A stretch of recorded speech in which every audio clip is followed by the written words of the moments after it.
মোহাম্মদ বেলাল হোসেন লিখেছেন, জিন কি মানুষের সাথে সবাস করতে পারে? জিন মানুষের স্ত্রী মিলনে মানুষের সাথে সামিল হতে পারে বলে বিভিন্ন বর্ণনা থেকে বোঝা যায়। বিশেষ করে যখন বিসমিল্লাহ কেউ পাঠ না করে তখন জিন সেখানে সামিল, খুব ভয়াবহ কথা অবশ্য। তো এই জন্য মুসলমান সব ক্ষেত্রেই, শুধু এটি নয়, আপনার খাওয়া দাওয়াতে জিন সামিল হতে পারে, ঘুমের সময়, বাসা প্রবেশের সময় তার সাথে প্রবেশ করতে পারে। তো এই জন্য বাসা প্রবেশের সময়, খাওয়ার পান করার সময় এবং স্ত্রী মিলনের সময় এই সময়গুলোতে বিসমিল্লাহ বলতে হয়। বিসমিল্লাহ বললে শয়তান আর সেখানে অংশগ্রহণের কোনো সুযোগ পায় না।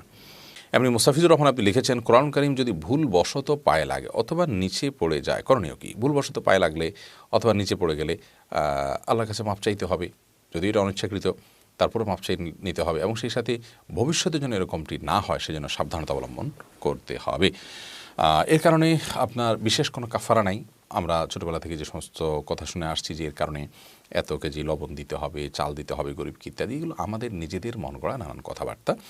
মূলত যদি পড়ে যায়, ইচ্ছাকৃত নয় বরং ভুলে পড়ে গেছে, তাহলে সেক্ষেত্রে সেটার কারণে আপনার বিশেষ কোনো করণীয় নাই, সামনে থেকে সাবধানতা অবলম্বন করতে হবে এবং যেটি হয়ে গেছে আল্লাহর কোরআনের প্রতি অনিচ্ছাকৃত, তার জন্য আল্লাহর কাছে মাপ চাইতে হবে।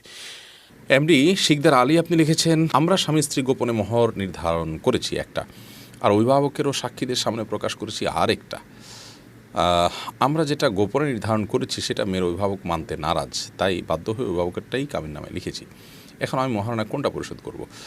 এটাতে খুব সহজ সলিউশন এর আছে, যে আপনারা স্বামী স্ত্রী সবার সামনে কাবিন নামাতে যেটা উল্লেখ করেছেন ওইটাই মূল মহারণা যদি ধরেন, সেক্ষেত্রে দেওয়ার সময় আপনি কমটা যেটা আপনার সাধ্যে আছে দিলেন, যেটা আপনার বলছে নির্ধারণ করেছেন, এবং স্ত্রী আপনাকে বাকিটা যদি সন্তুষ্ট চিত্তে মাফ করে দেন, তার যদি দাবি না থাকে, তাহলে সেক্ষেত্রে সেটি জায়েজ হতে পারে আপনার।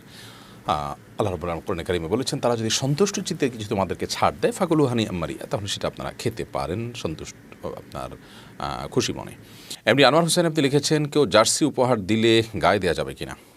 খেলোয়াড়দের যে জার্সি আছে এটা পরলে সরাসরি হারাম হবে না, কিন্তু এটি শরিয়ার যে আপনার নীতিমালা আছে পোশাকের ক্ষেত্রে সেটির সাথে যায় না। একজন মুসলমান অমুসলিমদের, বিশেষ করে বেশিরভাগ খেলোয়াড়রাই অমুসলিম, এই অমুসলিমদের প্রতি ভালোবাসা প্রকাশ হয়, বিশেষ ভালোবাসা প্রকাশ হয়, এরকম কোনো কিছু একজন ইমানদার করতে পারেন না, এটি তার ইমানের সাথে যায় না, যার কারণে করবেন না। কিন্তু এটি করলে যে হারাম পর্যায়ের গুনাহ হয়ে যাবে, কাবিরা গুনাহ হবে, ব্যাপারটা সেটাও নয়, গুনাহ হবে, ছোটো গুনাহ হবে যদি অমুসলিমদের প্রতি ভালোবাসার জায়গা থেকে সে জার্সি তিনি পড়েন। আর ভালোবাসার জায়গাটা নেই, তিনি ফ্রি পেয়েছেন সেজন্য তিনি গায়ে দিচ্ছেন, সময় পাস করছেন, তাহলে এটার কারণে কোনো গুনাহ হবে না ইনশাআল্লাহ তাআলা। তারপরেও তাদের নামের পাবলিসিটি, তাদের প্রতি ভালোবাসার প্রকাশ যেন না হয় সেদিকটা লক্ষ্য করা দরকার।